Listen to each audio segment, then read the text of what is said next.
Thomas the tank engine had been working in the coal yards all day. The little blue engine was covered in coal dust. "We can't clean you up tonight, Thomas," said his driver. "There's a problem with the hose pipe." "Bother," said Thomas. "A bath would make me feel much better. The others are sure to say I look silly." But the engines were too busy arguing to notice Thomas. James was talking loudest of all. "I deserve a new coat of paint. Sir Topham Hatt says I'm the pride of the line, and—" "Rubbish," huffed Henry. "We're all the pride of the line." "It's been like this all day," confided Percy to Thomas. "James is getting a new coat of paint and won't stop boasting about it." "Why, James? I'm the one who needs a new coat. Look at me." "I'd rather not," retorted James. "You're not a pleasant sight, and wouldn't understand the needs of a really important engine." Thomas was fuming. Next morning, as James was being repainted, Henry had an accident. "If you can't push cars properly, Henry, why not talk to a tree instead? You know how much you like the forest." "As a matter of fact, bossy boiler, Sir Topham Hatt is inspecting the island for trees that are too close to the line. He's worried they might cause trouble." "Ha!" laughed James. "If I came upon a tree, I'd just push it aside." "Really?" Henry replied. Soon James was showing off his paintwork. "Make way for an important engine." "You wouldn't feel important if one of those trees crashed on you. You'd feel hurt," reproached Percy. "Rubbish! It wouldn't dare." "You should be careful, James. Trees can be just as powerful as engines," advised Terence. "Oh, please. Now, excuse me, Sir Topham Hatt needs me to pull the express." And he huffed away.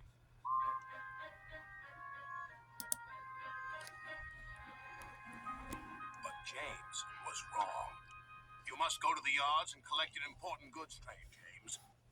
It's heavy, so be careful," said Sir Topham Hatt. "But, sir, I've just been repainted. Can't Thomas or Percy do it? They're dirty and like working with freight cars." "Really useful engines don't argue." So James didn't. By the time he arrived at the yards, the weather had changed for the worse. "Your color's nice, James. Pity about your face, though," said a freight car. James ignored them and set off.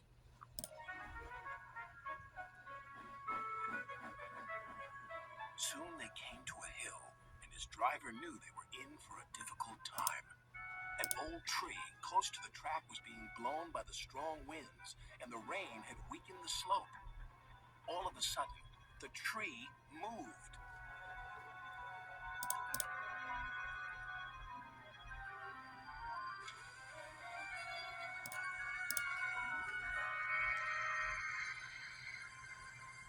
"Oh, help!" cried James. "Go away!" But of course, the tree couldn't. James tried to reverse away from the tree, but his train was too heavy. Then he heard a whistle. "It's Thomas," called his driver. James felt embarrassed and worried that Thomas would laugh at him, but Thomas didn't. He knew this was no time for teasing. "Beep, beep." "I'm ready," whistled Thomas. "So am I," replied James. "As ready as I'll ever be." They were just in time.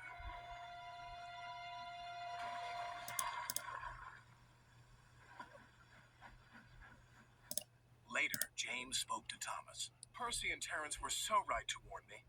Thank you for rescuing me, Thomas." "Oh, that's all right. We engines must pull together, whatever the weather." Just then, Edward bustled in. "Sir Topham Hatt thinks you're both brave engines. Thomas, you're going to have a new coat of paint. And James, Sir Topham Hatt says that tomorrow you'll pull the special express." Everyone was very happy.